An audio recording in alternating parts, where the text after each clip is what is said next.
Could this be a push? Could this be a final push for a sign of things to come? Lynne Roberts, head coach, LA Sparks, planting seeds in the ground for Caitlin Clark to blossom and eventually put on a LA Sparks uniform. The talks were once hot. What if the biggest story in the WNBA isn't happening on the court, but behind the scenes? Over the past few weeks, one question has taken over sports conversations. Could Caitlin Clark eventually leave the Indiana Fever for the Los Angeles Sparks? While no trade has been announced and much of the online buzz remains speculation, the growing discussion has captured fans' attention for one reason. A series of coaching decisions, physical games, league-wide debates, and bold moves by the Sparks have created a situation that many people never expected. Suddenly, what once sounded impossible is being talked about everywhere. But before jumping to conclusions, let's separate the facts from the rumors and uncover why this story has become one of the hottest topics in basketball. Clark traded to LA. A nightmare situation for Indiana. Is this actually happening? Looking at the YouTube WNBA influencers, they are convinced that Caitlin Clark will be traded to the LA Sparks. The thought process here is that Adam Silva doesn't like what's going on in Indiana. Caitlin Clark is too big of a ticket for Indiana, a small market. So they're gonna move Clark out of there, move her to LA, and get a bigger, better TV contract next year. Whatever's gonna happen is gonna happen. The biggest reason this conversation refuses to disappear is the direction the Los Angeles Sparks have taken since hiring Lynne Roberts. After years of rebuilding, the franchise suddenly looks far more aggressive. Roberts has made it clear she isn't interested in waiting several seasons before competing. Every roster move has sparked new conversations, especially after former Iowa teammate Kate Martin earned a standard contract in Los Angeles. Fans immediately began connecting the dots. While there is no evidence that these moves were made specifically to attract Caitlin Clark, many believe the Sparks are quietly building a culture that would be appealing to any superstar looking for a championship opportunity. And that's exactly why the speculation keeps growing. But roster moves are only part of the story. On the street is Caitlin Clark is going to be traded soon. And if you follow the rabbit hole, it all sounds real. It all sounds on purpose. And it all makes sense. Caitlin Clark to LA Sparks. Kate Martin's arrival in Los Angeles may not guarantee anything, but it certainly grabbed attention across the basketball world. Clark and Martin built incredible chemistry during their unforgettable Iowa run, and everyone knows how valuable familiar teammates can be in professional sports. Fans immediately started imagining what it would look like if they reunited in the WNBA. Add stars like Cameron Brink and Kelsey Plum into the picture, and suddenly the Sparks appear much more attractive than they did just a year ago. None of this confirms Clark has any interest in leaving Indiana, but it does explain why social media refuses to let the conversation die. And when you look at Clark's value around the league, the interest becomes even easier to understand. Caitlin goes to LA. What do you guys think? I mean, she'd be back with what? Cameron Brink? Kelsey Plum is over there. Kate Martin is there right now. They have some good players. I just don't know if Caitlin Clark is an LA girl. I mean, she's definitely a Midwest, person. Will she fit in LA?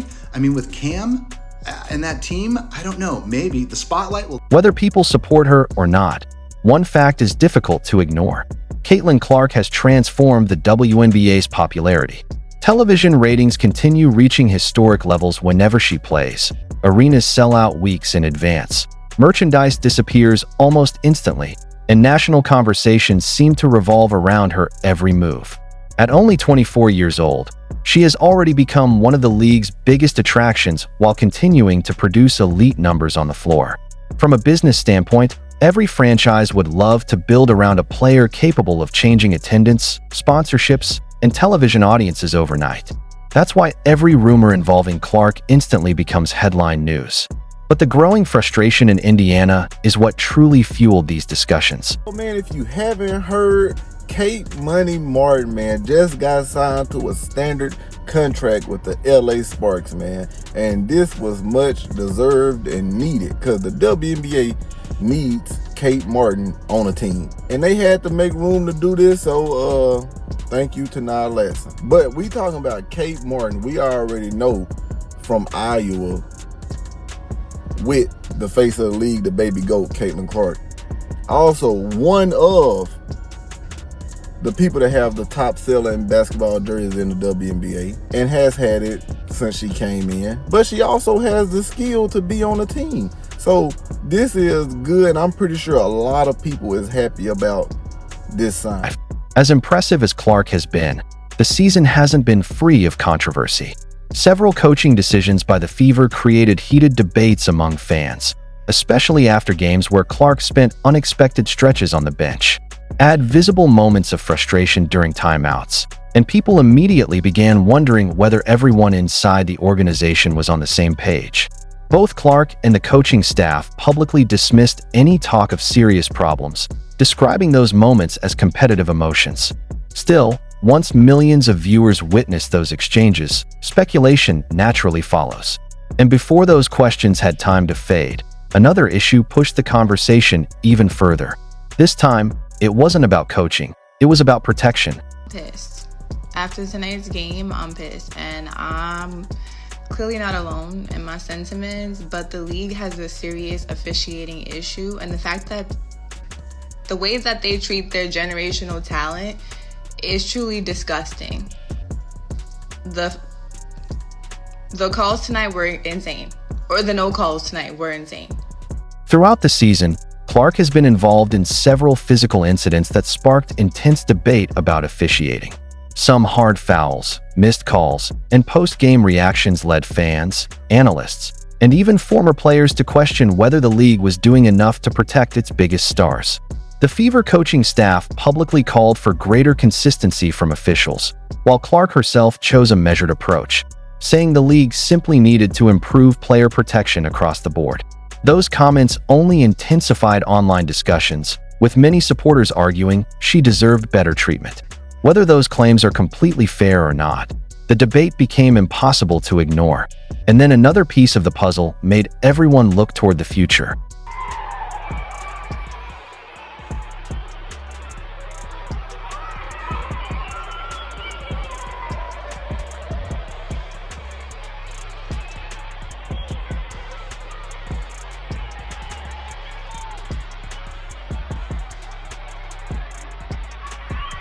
Despite endless trade rumors online, the actual contract situation tells a different story. Indiana still controls Clark's rights for the foreseeable future, making any immediate blockbuster move highly unlikely. Even when future free agency becomes part of the conversation, the Fever would still hold important advantages under league rules. That's why many insiders believe today's rumors are less about an imminent trade and more about positioning for the years ahead. Teams across the WNBA understand that if Clark ever becomes available, the competition to sign her would be unlike anything the league has ever experienced. And one franchise appears determined to be ready if that day ever arrives. A generational talent and a WNBA superstar who had 2 cheap shots right there that weren't called. And I just say again, absolutely unacceptable. Steph, do you think that the league needs to look into how Caitlin Clark is defended or how she's officiated going forward? I mean, we spent all offseason looking at officiating. All offseason. And I still say the one thing that we keep asking for is consistency. She is not called the same way everybody else is called. Much of the excitement surrounding Los Angeles comes from fan theories rather than confirmed reports. Videos, podcasts, and social media discussions have created countless scenarios about Clark joining the Sparks, but no verified evidence suggests negotiations are taking place. What we do know is that Los Angeles has assembled an exciting young core and appears committed to becoming a championship contender again. Naturally, fans connect those developments with the league's biggest superstar. It's a fascinating discussion, but at this stage, it remains exactly that, a discussion. Still, one final question continues hanging over the entire league. So, like, I feel like, yes, just like you said, it's not basketball. Like, it was a flagrant 2, it was a flagrant 2. Like, that should have never been done. Like, you don't put your your hand in someone's throat and like damn near kick them on the floor. Like, it's a basketball game. Like, what are we doing? Like, so obviously that was the right call. And as for death threats, like, it's so. I've been on the other side of those, Aaliyah. Like, Yeah. I've been on the side of some players' rough play. So if there's anybody that could probably speak about this and being roughed up and being like disrespected and whatever, it's probably me. But in terms of taking it farther than that, it's just like, what are we doing? For now, Caitlin Clark remains the face of the Indiana Fever, and every indication from public statements suggests she remains focused on winning where she is. But this entire conversation serves as a reminder of just how valuable she has become, not only to one franchise, but to the entire league. Every decision involving Clark will be watched more closely than almost any player in women's basketball history. If Indiana continues building around her successfully, these rumors will eventually disappear. But if frustrations continue to grow, speculation will only become louder. Until then, the basketball world will keep asking the same question. Is this simply another internet rumor, or the beginning of one of the biggest stories the WNBA has ever seen?